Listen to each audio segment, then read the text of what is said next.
Good morning on this Sunday, April 28th. Here's a look at our top stories on the Georgia gang. Governor Brian Kemp touts his first 100 days in office. The bids are in for the state's new voting machines, expected to cost at least $150 million. And the Georgia DOT may soon be knocking on homeowners' doors to make way for the I-285 toll lanes. Phil, Alexis, and Theron are all here. The debate and discussion begin right now. From the Fox 5 studios, the Georgia Gang starts now. Hello, everyone. Governor Brian Kemp embarked on a statewide tour to mark his 100 days in office, saying no one should be surprised about his agenda. We put Georgians first. Governor Brian Kemp marked his 100th day in office with a fly-around across the state, touting what he called a successful legislative session. His agenda included one of the most controversial bills in recent times, the so-called heartbeat bill, which outlaws almost all abortions. Kemp plans to sign the bill into law despite some threats of a boycott by some in the film industry. We've done the things that I campaigned on, so people should not be surprised at our agenda. Kemp said he was proud to help get the medical cannabis cultivation bill past the finish line, along with several other campaign promises. A lot of those issues, like I said during the campaign, are things that a vast majority of Georgians believe in. A teacher's pay raise, keeping our kids safe when they're at school, doing something about health care. Governor Kemp says next year he wants to look into gang violence and a rewrite of Georgia's foster care rules. And Theron, we'll start with you. How would you rate Governor Kemp's first 100 days in office? I would give him an A-. I think that because if you look at it from a strategic standpoint, when you come into office in the first 100 days, you're basically delivering on your campaign promises. I mean, we've talked about it from Mayor Bottoms. She came in her first 100 days. And so one of the things that he has done is that he's basically delivered on his campaign promise. Now, it's been with a lot of controversy. And so I think that if you look at the heartbeat bill and other bills that have come through the legislature, he's done it with some controversy, but he's definitely threw a lot of red meat to his Republican base that basically came out and helped elect him governor. Phil, an A-. I'm going to agree with that A-. I think that the video gave a great description of a lot of the things that were accomplished, and yes, it is always good when a candidate tries to fulfill promises. There were some stumbles at the very end, like there always is for every governor, at day 40 of the General Assembly session. For example, I don't think the leadership, including the governor, should never have put together a rural transit bill and a fuel tax exemption and airport oversight all in one omnibus bill, and then they couldn't figure it out on day 40. But I think the things that were listed were very good, especially health care. The governor did address that with his Medicaid waivers and con reform. I know we're going to talk about that some more. And Alexis, I know that your grade will be much lower for Governor Kemp. Well, not necessarily. I mean, he did those things that he promised he would do, and I would agree with both Theron and Phil that he fell short with primarily the airport deal. But I don't think he actually wanted to be a part of the airport takeover. So he kind of stayed out of that fight. Said that. Senator Jen Jordan this week had an interesting angle on the heartbeat bill that you wanted to talk about, and that she's going to Chris Carr, the Attorney General of Georgia, for a ruling. She wants a ruling to say, is this constitutional? Yeah, I think it was a brilliant PR strategy, a political strategy too, to put him on the record of saying, this is constitutional or not. And also she pointed out that it was going to be a very expensive proposition because it's going to certainly be taken to court as soon as the governor signs the bill. Phil, I would imagine Chris Carr is not going to answer to this. Of course not. In fact, a letter has already gone to Senator Jordan. It's a cheap publicity stunt. It's a brilliant political move. Well, it's just to make her. Well, if I can finish my point, I think she's just trying to promote herself. She obviously has political ambitions. No legislator has ever asked for this during this year or last year, to my knowledge, and so all of this will be fought out in the courts later. The Attorney General's under no obligation to play this game. Well, it's not a game. It's a serious issue that needs to be addressed. Well, we're going to switch gears because Governor Kemp and Georgia's First Lady were on the tarmac to greet President Donald Trump and the First Lady Melania, who were in Atlanta this week vowing to fight against the opioid epidemic at a drug abuse summit. Phil, nothing really surprising to me that came from the president's remarks. What do you think? Well, I think the emphasis on the whole opioid crisis in Georgia, especially where we've been hit hard, I think the fact that it's just kind of like the HIV/AIDS crisis. We need to keep focusing on this, and I think when getting our leaders together, I mean, that was a very impressive array of people that were, and it's great to have, I don't care who's president of the United States, it's great to have a president, especially here in Georgia, focusing on something that I think should cut across all political lines. And Theron, I think this is one issue where Republicans, Democrats, no matter who you are, you could agree with the president that this is a #1 priority. Absolutely, and we've been talking about it on the gang now for almost 2 years, and so it's not just in the metro area. We know it's something that rural counties are facing as well. The one thing that I saw a lot of Democrats say, Lori, is that I think the president tried to make this correlation between the opioid crisis and illegal immigration, and so he also came here without a lot of politics and throwing red meat to his Republican base in Georgia.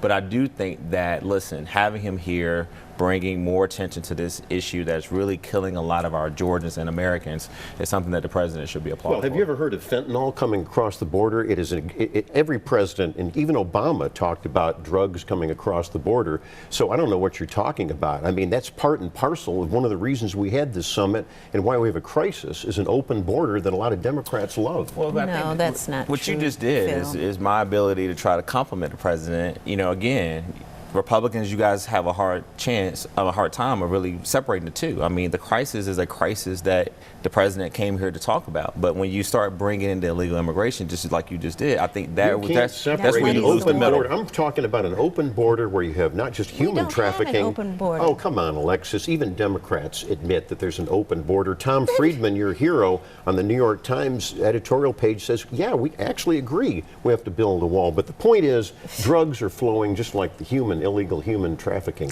Guns. Most of the illegal immigrants it's part is and from parcel. overstaying visas, most of it. This is part and parcel of our drug crisis. All right, I want to bring it back home to Georgia. Okay. You know, here at home, the bids are in for Georgia's new voting system, and the AJC reports at least 4 companies are vying for the $150 million opportunity. Now, Alexis, I will say it was refreshing to see that one of the companies uses a touch screen and then prints out your actual votes rather than a barcode. But Democrats are still holding firm that they want paper ballots. Yeah, it's an interesting proposition here, and I think they're going to figure it out. Probably they will do something like the machine that prints out your ballot at the end. But the real concern that I have beyond getting a new machinery is the policies and practices that the Secretary of State's office needs to address. And that's going to be where I would put my focus and concern, and they're not doing anything about that. Theron, there is some controversy. A lot of folks, a lot of investigative reporters are looking to see which company gets the pick because one of the former lobbyists for one of the companies is now a deputy chief of staff for Governor Kemp. Yeah, and listen, as I've said before, I think that Chuck Harper is his name. He took a sort of proactive approach to this. He disclosed a lot of his relationships, former relationships in lobbying for this company. The governor's administration basically knew that that was going to be a concern, so they've taken every measure to make sure that they're as transparent as they possibly can. But also, Lori, we're talking about $150 million.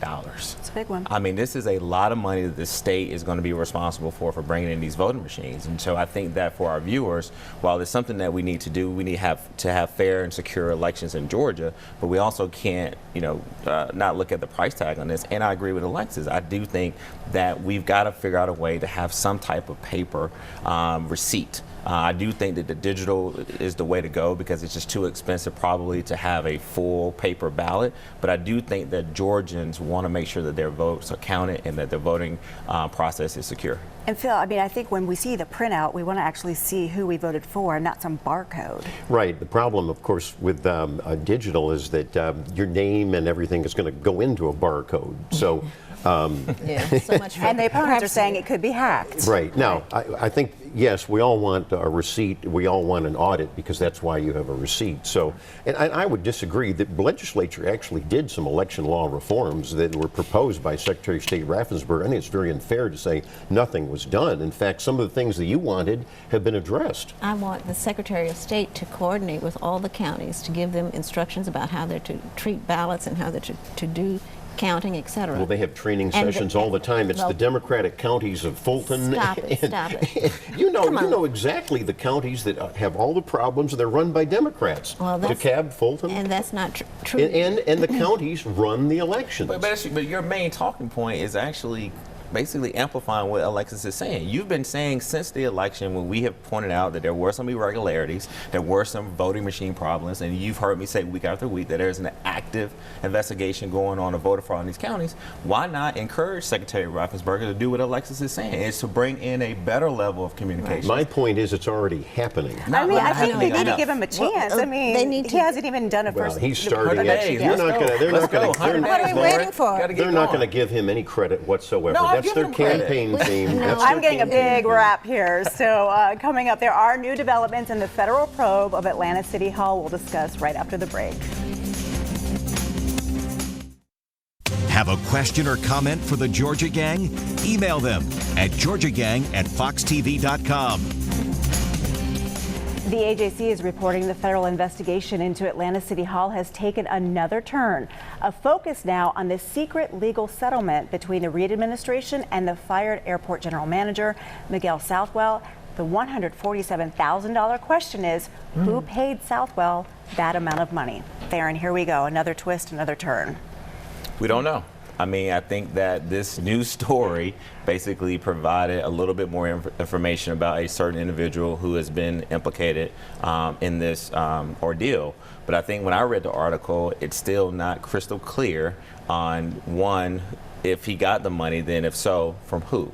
And I do think that, you know, it did do a good job of disclosing that counsel was sort of maybe misled during the former administration about the payment. So, again, not trying to defend. Maybe. Yeah, maybe was Counsel misled. never knew about it. Well, the other thing is it wasn't really clear whether it was a payoff or payment from the city or for the city on behalf of the city. It was more like he was hired as a consultant for another private organization. Correct. So it's not really clear what happened. Let's give the viewers some context here. Miguel Southwell was the airport manager. He refused to sign shady contracts that former Mayor Reid wanted him to sign. This is all on the public record. We know that City Council didn't know about these secret payments. We do know one thing, it's taxpayers' money that was thrown down a rat hole.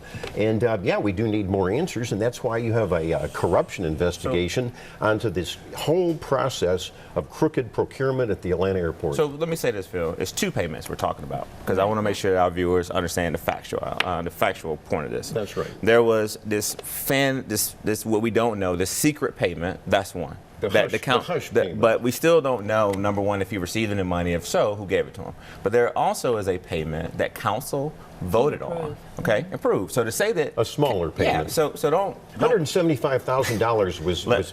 The point is, it could be fraud. Could is being my key word here, because when the city made this payment to shut up Miguel Southwell about the goings on at the airport, council never knew about it. They all said that. And secondly, it was supposedly for health benefits. Now, if that's untrue, that's fraud. I think the bottom line is this. I think that a lot of people at City Hall want to put this behind them. Let's find out what happened.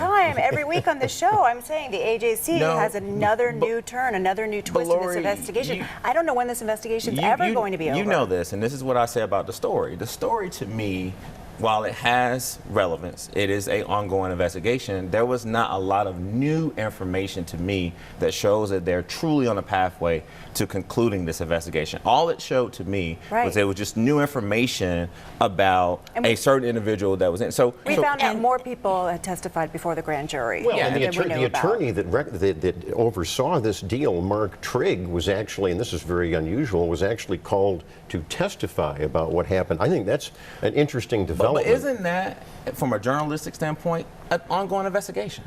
Right? It is, but that's what I'm saying. But I think the AJC... You were saying City Hall wants to put this behind them, but they won't put it behind them until this investigation is over, and it looks like they keep finding more and more and more. Right, because this mayor and this administration and this council are cooperating with the press, giving them way more information at a faster pace than they were given in the past. That's not totally true, but you can keep saying and that bar was set pretty low. Well, it's progress. All right. Well, Mayor Keisha Lance Bottoms is looking ahead to future mayors introducing legislation that would allow them to use taxpayer money for the transition team until a mayor-elect takes office. Now, this after she faced some criticism for paying her transition team out of taxpayer funds. She actually didn't do that. The prior administration did that. It was retroactively, well, when she took office. Right, but I mean, they started it before she took office. I mean, It was retroactive. It was retroactive. but the plan was She took office in January, and this was That's for payments in December. Which is unethical. Yeah, but you remember I broke this news a few weeks ago on the show when Phil was attempting to beat up on the mayor about this story that, again, there's a lot of information missing. The thing that's so good about this, Lori, is that whoever the next mayor is going to be, he or she, will come in, have a set-alone budget. Hopefully the council is going to approve this, so that person will be able to transition their staff in effectively, so on day one, they will be ready to lead the city. So this was a big win for the mayor to basically push this to the council, and I would hope that they would swiftly approve it and make sure that this problem doesn't exist anymore. And it's basically $100,000 of a budget, and you have If you're going to do that, I would hope that it would be capped, because you don't want some expensive. You don't want some expensive coronation. No. Well, I do want to touch on this one issue before we have to go to the break. Georgia Tech released the results of yet another ethics investigation this week. This time, the allegation is the school's chief information officer, Marc Hooding, directed business to a vendor and that he had a brief romantic relationship with the vendor's sales rep. State investigators, not Georgia Tech officials, uncovered this relationship and this case. Phil, what's going on? Culture of corruption? Well, it is a culture of corruption. I'm going to be very hard on Georgia Tech, and I'm glad that Tech President Bud Peterson is retiring, because he has a lot to answer for, and it needs to be cleaned up. I don't care what college it is, and I don't care what the politics are. Corruption and unethical behavior needs to be addressed severely. All right. Well, coming up, the I-285 expansion project could impact hundreds of homeowners who are in search of answers. Join the discussion on the Georgia Gang Facebook page and watch past episodes on the Georgia Gang YouTube channel. Toll lanes are headed to the top end of I-285, and a lot of residents want to know if their homes will be taken.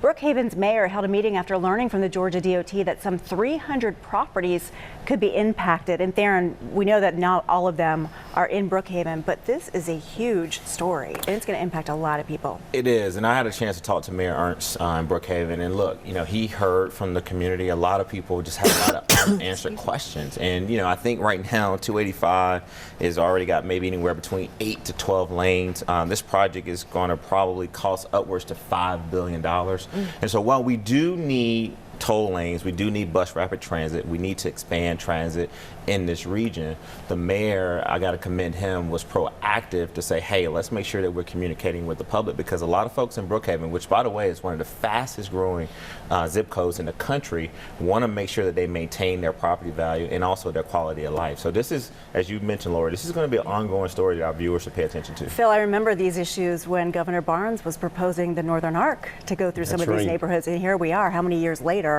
So many homes in these areas. And we needed the Northern Arc, except unfortunately some of Barnes's cronies were involved with the land, and that's what happened. We didn't need to go there. But I tend to really agree. I agree with what you're saying, with one extra component, and I've touched on this before. These cities, whether it's Atlanta or wherever around the state, they need to have more balanced development. You just can't keep building in certain neighborhoods, condominiums and malls and things like that, and not have any planning for traffic and congestion. And so I blame some of the planning. And there's really nothing that the homeowners can do. This is almost... Hopefully they can be bought out at a good price. Right. But we don't know. I don't know if that ever happens. Like I think in Augusta, they're buying up homes for $1 million an acre. Augusta National is paying for I don't think that'll happen in Brookhaven. But that's not going to happen. I wish, because I live in Brookhaven.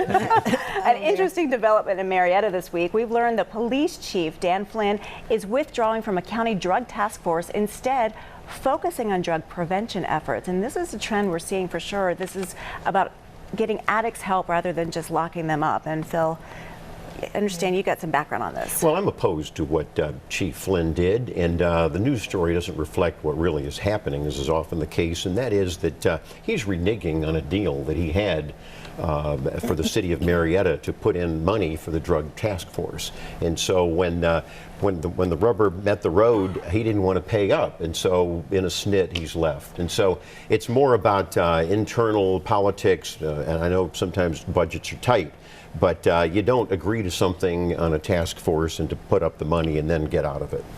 But Theron, this is what we are seeing. I mean, with criminal justice reform under Governor Nathan Deal, it wasn't just lock up these folks, but they're not violent, right? They're not violent offenders, a lot of them. Instead, just get them some help. Well, Georgia has the 4th largest incarceration rate in the country. And one of the things that Governor Deal was revered for, I mean, we actually congratulated him and talked about his criminal justice reform efforts and working in a bipartisan way.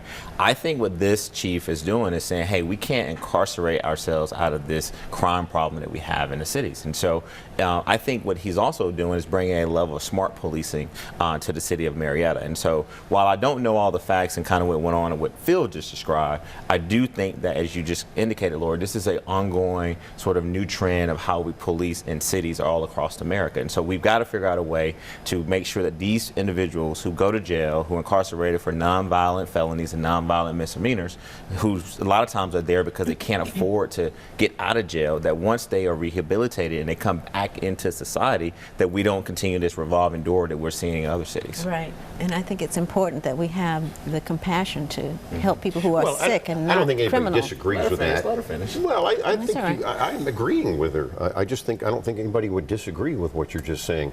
And I do agree with the chief that you can't arrest your way out of the problem. The problem is that's just a cover for what I described. He just reneged on the money. All right. Well, the Georgia Court of Appeals will soon decide whether a lawsuit challenging the state's campus carry law can move forward. A group of 6 professors claim the law is unconstitutional because it's the Board of Regents that set policies on campuses and not state lawmakers. You know, Phil, this was so controversial. I remember covering it in the state legislature.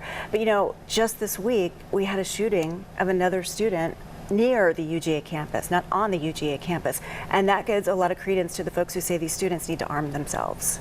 Well, that's right. And I tell you what. I don't think it does, but go ahead. Tell me. Well, there's different schools of thought, and I think you can sympathize with each school of thought.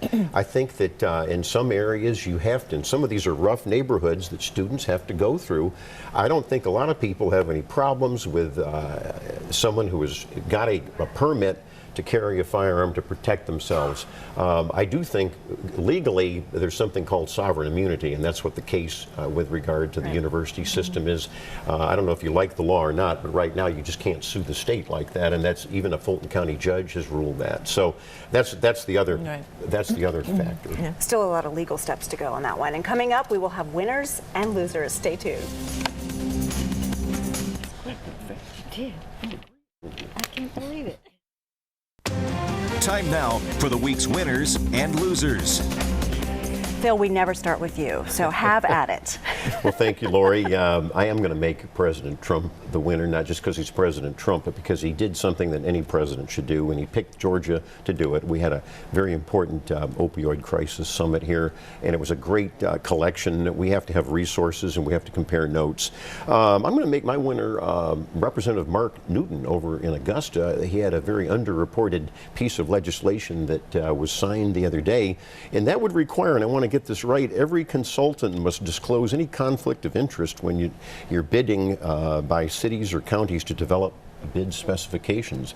Why was this needed? Well, it's needed all around the state, but basically because of the rigged airport bidding procurement. So, well, I just think people would be surprised to hear that it's not already in code. I know. I was surprised to hear that too. Lastly, the Spaceport Camden Center. They're going for their launch license. The space industry is getting really big in the state. Another underreported story. So Spaceport Camden down there in the South Georgia is my winner. All right, Alexis. Okay, I'm going to congratulate Rhonda Matheson. She's the CFO of the High Museum. They've had their 15th annual David Driscoll Prize dinner, which raises money to collect African American art for the High Museum. Nice. And also, I want to salute Ivory Young, the late Ivory Young, who a tree was planted in the park at Vine City for him in his honor and his memory, because he's done so much, or he did so much, over his 3 terms as city council member. And then finally, Ella Mae Brayboy was honored with a memorial park in Vine City as well. So congratulations to all of those folks involved. All right, congratulations, Theron. First winner is going to be Keisha Lance Bottoms. The mayor announced $60 million toward affordable housing, affordability in the city. Also, I want to make a winner is Pastor Jamal Bryan at a New Birth Missionary Baptist Church. He paid $120,000 to bail out first-time nonviolent offenders on Easter. So I missed that, but I definitely want to recognize them. Big shout out to Families First. They hosted their 21st annual Dining for a Difference. This is my first time going to this dinner, Alexis, and it was amazing, the work that they're doing for adopted kids and families. And then lastly, I want to give a big shout out to CEO Michael Thurman, who gave the state of the county to a packed house, Council for College Growth. Had a really good audience there. He talked about getting in front of these sewer spills. He talked about the change in DeKalb County, bridging the divide between North and South DeKalb. So big shout out to him as well. All right, I've got a couple winners. Fox 5's Randy Travis and the I-Team for winning a National Peabody Award for investigative journalism and storytelling. That is not easy to do for a local news station, so a big congratulations. I visited the World of Coke last week just because I had some family in town, and Willis, who is the manager of the store there, very big fan of the Georgia Gang, so I wanted to give him a shout out. So hi, Willis. And congratulations to Tara Lynn Rivers Cannon, the National School Social Worker of the Year. She works for Atlanta Public Schools, so congratulations to her. So thank y'all so much for joining us, and we will see you next week right here on the Georgia Gang. The opinions expressed in this broadcast are those of the panelists appearing in this program.